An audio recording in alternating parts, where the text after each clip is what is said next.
Our next guest gives new meaning to the term well-traveled. Take a look.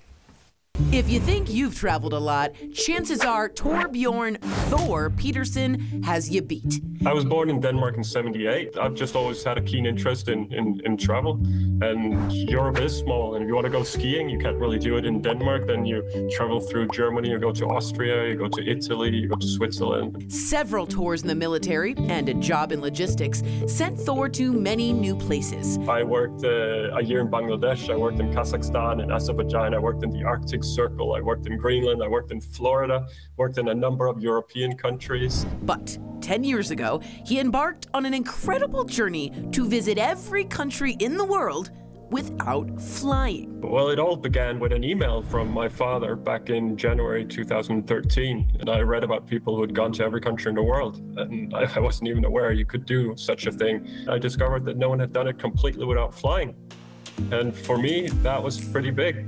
With a budget of $20 a day, Thor was on his way, relying on the kindness of strangers across the globe and sometimes putting his life in danger. Someone puts a gun in your face, and there is danger when you don't know. When you're on a bus, but you have no idea about how the bus has been serviced, if the brakes are working, what the condition is of the tires. I had cerebral malaria.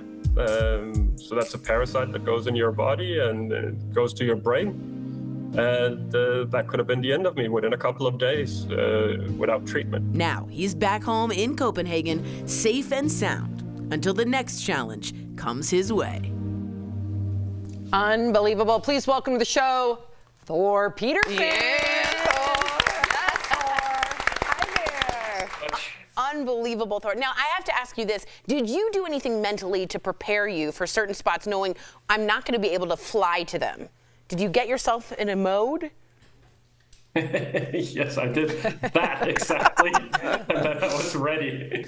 I've had a life full of travel. My parents stem from two different countries, Denmark and Finland. There was a lot of going back and forth between the borders, and we lived in Canada for a bit and in the US.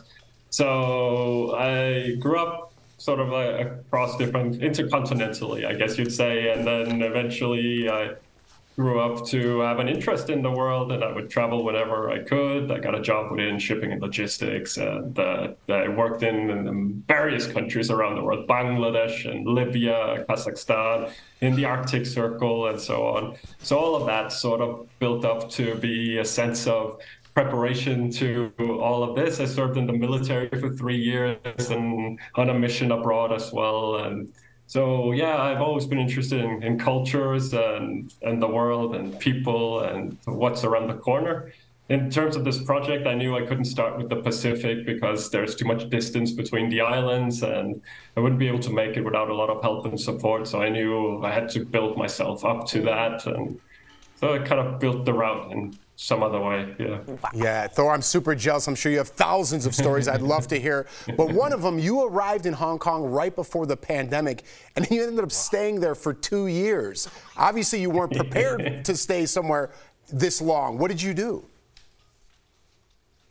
Yeah, well, that's the thing. I didn't know. If I had arrived and someone could have shown me the future and said, this is it for the next 2 years, then I would have headed to the airport and it would have been over. But there was always hope in front of me. There was, first of all, this idea that when the temperatures were going to rise, when the summer came, then the virus might die.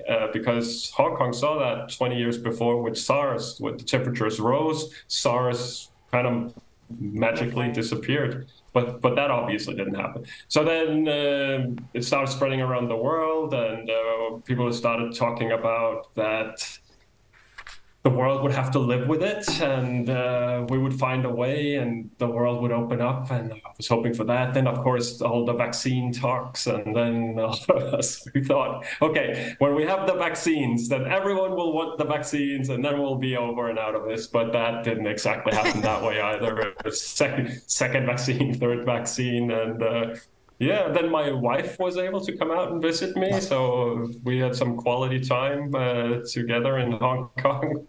And that helped me further on and further into the future. And eventually I could start negotiating with some of the Pacific Island nations, negotiating with governments. I mean, who negotiates with governments? But I negotiated myself into 4 countries in the Pacific. Wow. And negotiated with shipping companies as well, getting permission to come on board. Lots of, I think my nose is twice the size because of all of the testing. But yeah, made it. You made it, buddy. Yeah, I'm so sorry. I have a goddaughter who's a Pederson from Denmark, and like I can't stop staring at you because I'm like, are they related? Anyway, yes, definitely. Maybe. Yeah. So okay. Maybe could be. Yes. Okay. So what was the most unexpected mode of transportation you used during your travels? Wow, there's been so much transportation. It's been the entire world, and it's been almost a decade. But in more recent years, I got to go on board a tugboat, and that was brilliant because that was kind of a childhood dream. I don't know if I might have had a book when I was a kid with a little tugboat with big eyes and a big smiley mouth, but it was great getting on board a tugboat. Just the word tugboat. But it wasn't as comfortable as I was hoping. It was sort of like bobbing around in every direction. I sat on top of a truck for 2 days in Congo. And that was pretty unique in every sense of the word.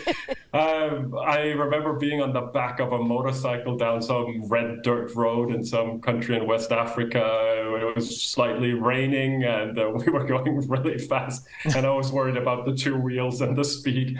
A high-performance yacht from Cuba. I mean, try to leave Cuba without flying. That's a challenge for you. And I managed to leave on a high-performance yacht heading to the Bahamas. Wow. And that was a beautiful piece of machinery for sure, and also very, very unique way to travel. Wow. Very 007 of him. He is crushing any story at a house party. Yeah, he wins. Wanders by. This guy. I know. I feel like Jeff is teary-eyed because that's his dream. Dude, I'm like in preschool with my travels compared to this guy. You two have a lot of similarities. Thor, thank you so much for joining us today. DBL Nation, be sure to follow Thor on Instagram at Once Upon a Saga to see what he's up to and where he'll go next. Thanks again. Congratulations on all your travels and success. We'll be right back. It's amazing. Thank you. Thanks.